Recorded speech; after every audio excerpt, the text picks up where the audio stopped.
Oh. Yo, what's up with y'all, man? I hope you're doing good. If you're new and you're a fan of the NBA, subscribe to this channel. So let's get straight into it. It's like it's Minute Maid, hijack 4, renegade, 24, number 8, Kobe shit fade away, ballin' since 11th grade, still in school, let them hate. The NBA season is officially over, which also means that the NBA offseason is now on. Now, because of the sequence of events that happened these last few days specifically, I decided to go ahead and step into this whirlwind of drama myself. Drama that I actually think could end up happening. Well, I just spit everywhere on the camera, my bad. Hopefully it's not on. Let me just act like that didn't happen. But anyways, drama that I think that could actually unfold on draft night, otherwise known aka the next major event to happen in the NBA. James Harden's future on the Rockets, the Minnesota Timberwolves being too shook to go ahead and decide and make up their mind on who they want to pick number one, and other teams like the Warriors and Cavs wanting to trade down in the NBA draft. We're going to talk about all this craziness in just a few seconds, but right before we go ahead and get into this very vibe-worthy video, per usual, I'm gonna need you to do a couple things first. First off, I'm kind of lonely these days, so I need you to follow me on Instagram and talk to me, and secondly, follow me on Twitter, and also, more important than all that, I need you to go ahead and subscribe to my second channel, Yo Mojo, because I'm gonna be uploading a lot of videos over there and basically just posting stuff that wouldn't make the cut to the main channel. Go ahead and do that so I can go ahead and do this. So let's go. Houston Rockets have been in the news quite often this entire basketball season because they did something that was never done before in the NBA. At least in recent history, we've never seen none like this before. They literally got rid of every 7-footer or big man except for Tyson Chandler on their roster in order to try out this new theory, this new method, which obviously failed and it crumbled on them once playoff time came. But regardless, that was going to happen because we know what the Rockets are going to do. So they create this new formula, this new method, this new way of futuristic basketball that just imploded up in their faces. And now here they are, just about a week after the NBA champion has been crowned, and now they're not only head coachless, but they're also GM-less, which is big in the basketball world. And we'll get into that reason in just a few. Houston just might be in the most awkward position in basketball right now as we speak. They lost their starting center in Clint Capella. They lost Mike D'Antoni, and they just lost their man. What was his name? What was his name? Daryl Morey, who put this entire puzzle together, and now they just have a bunch of players who fit a certain scheme, who are told to play a certain way of basketball, and now they have no general supporting this entire theory. They're lost. What these past few weeks have told us is that we're probably witnessing the end of a possible era. They're stuck and have a very limited amount of options to actually roll with. Like, what can they do? They don't have many valuable first-round picks. They literally have no valuable young players. The youngest player on the roster who may be okay and decent is what? I don't know. I can't even think about it. And I really like young players, and basically my entire channel is based upon young players. So that's how you know they're about to go out really sad. One of the last important assets that they gave up was Clint Capella, and now he's on the Atlanta Hawks. So after that, they're literally stuck in the dirt with no moves, almost no moves to make. Let me compare this to an everyday life situation for some of the older folk who watch my videos and put you younger people in perspective. So usually when someone's in debt, they usually have to sell off and get rid of their most valuable asset that they have attached to their name. And usually when that happens, we see people sometimes sell their houses or sell their cars, or college students or whatever, sell off their laptops or whatever that is most valuable to them. They have to sell that option, that item, in order to get themselves out of a hole that they dug themselves in.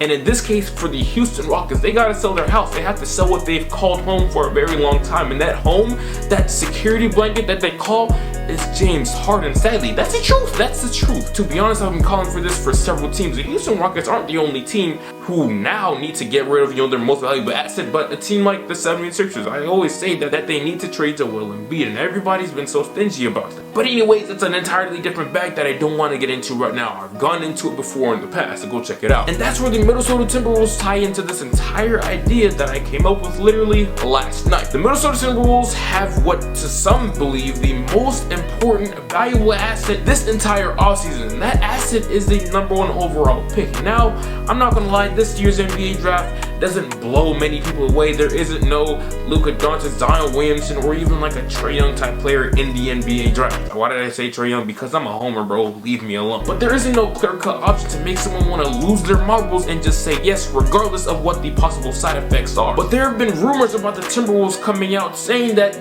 they're kind of shook and they're kind of nervous about this entire NBA draft thing because of what they did last year and selecting that man Jared Culver, and they really don't want to mess this up because there is no nobody, no single prospect that everyone is worrying about right now in the NBA draft today. Now, before this rumor was such a loud thing known to everybody, I made an NBA mock draft, and in that mock draft, watch it right there, I basically said that the Minnesota Timberwolves will go ahead and trade their first round pick for Ben Simmons or whatever the case may be. Go ahead, it's a brilliant trade idea, which I still stand by till this day, and I think it should happen. But I said that the Minnesota Timberwolves should trade that pick for Ben Simmons and, you know, a couple other assets as well, because I didn't think that a single player could make such a huge impact come day one. I think they want to make the playoffs right now. Karl-Anthony Towns, D'Angelo Russell turned 25 years old sometime in the next few months, and neither of these players, especially Karl-Anthony Towns, has ever had any type of postseason success. So the Timberwolves have options. They have options that they can weigh, and they can value some players over other players. Now, some may believe that Victor Oladipo may be out in the trade market. Ben Simmons, I don't think he will be, but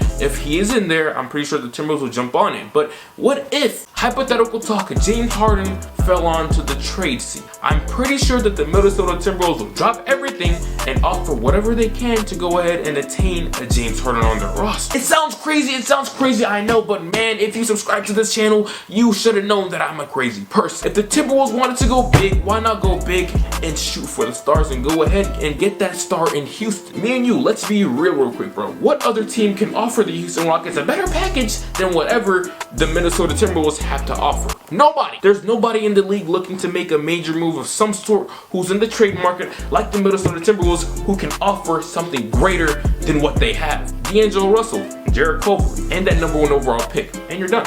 You're done. If the Minnesota Timberwolves were hell-bent, as we've all been hearing about, winning right now and chasing any type of success, then this is a move that they would probably make. And because of their past, we shouldn't really be surprised of that. It wasn't too long ago when they just traded for another superstar or star shooting guard back in the day, and Jimmy Butler. We all know their trade history looks like they'd approve of this right now in the year 2020. Now, a question that some of you may have, or some of you may not have even thought of yet, is that would I do this if I was the Minnesota Timberwolves GM? Would I think this is a great idea? Will I pull this trigger to make James Harden now a Minnesota Timberwolves? Hell no, I wouldn't even think about it. Now, that may be surprising to some of you because I'm over here preaching for it as if it's a great, magnificent idea. I really don't think it's a great idea, but I think it's a good enough idea to at least have a conversation with. I'm not really having a conversation. I'm talking to myself in my room to a ring light and a camera. My life is sad. But you get my point. Karl-Anthony Towns is 24 years old and James Harden is like 31 right now,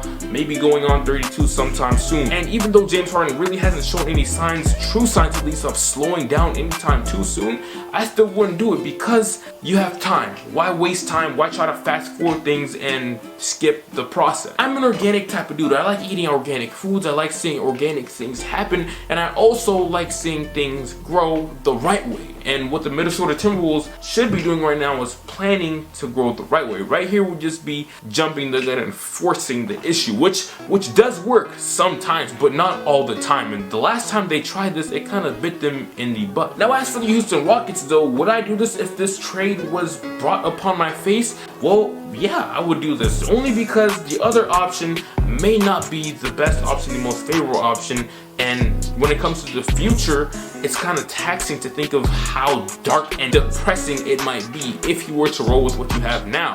Russell Westbrook, Harden, PJ Tucker, and all the rest of those. Have a fresh start with guys like Anthony Edwards, Jarrett Culver, and D'Angelo Russell, and start something new, grow something new. And to just have a fresh breath of air without all this pressure and all these people waiting for you, the NBA world, all these teenagers clowning y'all every single postseason about how you failed,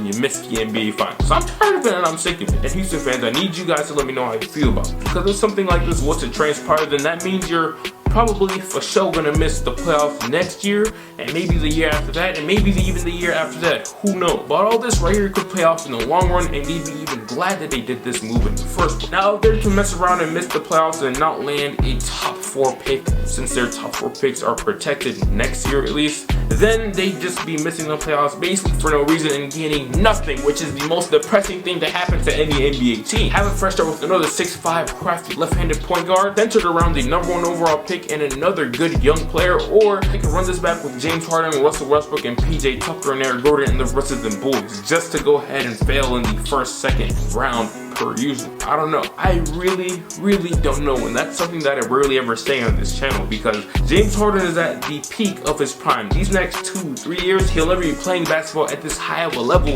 ever again. Do the Rockets want to miss out on this, on the next few years of prime James Harden, just to go ahead and get a fresh start and remove themselves from this entire toxic relationship that they've had with Mike D'Antoni and the rest of them boys? Or do they want to keep on pushing and tugging until the ropes fall out? Once the NBA draft gets here, there's gonna be a lot of trades up in the air, because a lot of teams are in the whatever, what can we do to improve our team type state. Because right now, I believe that just about anyone, there's at least like 3, 4, 5 teams right now who could actually not even surprise anyone but win an NBA championship just like that. If the Warriors were to win, the Clippers, the Lakers, the Milwaukee Bucks, like, it literally wouldn't shock anyone, because the NBA title chances of everyone is about as even as we've seen in recent history.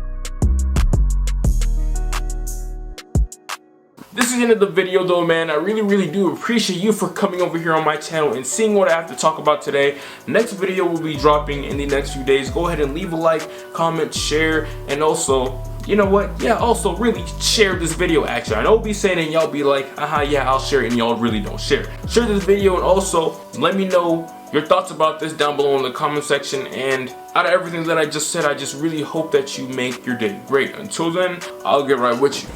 No way, remember back when I couldn't get a play, no home, I ain't have a place to stay, I got to work, made the surf, free the way, told my girl who'd ever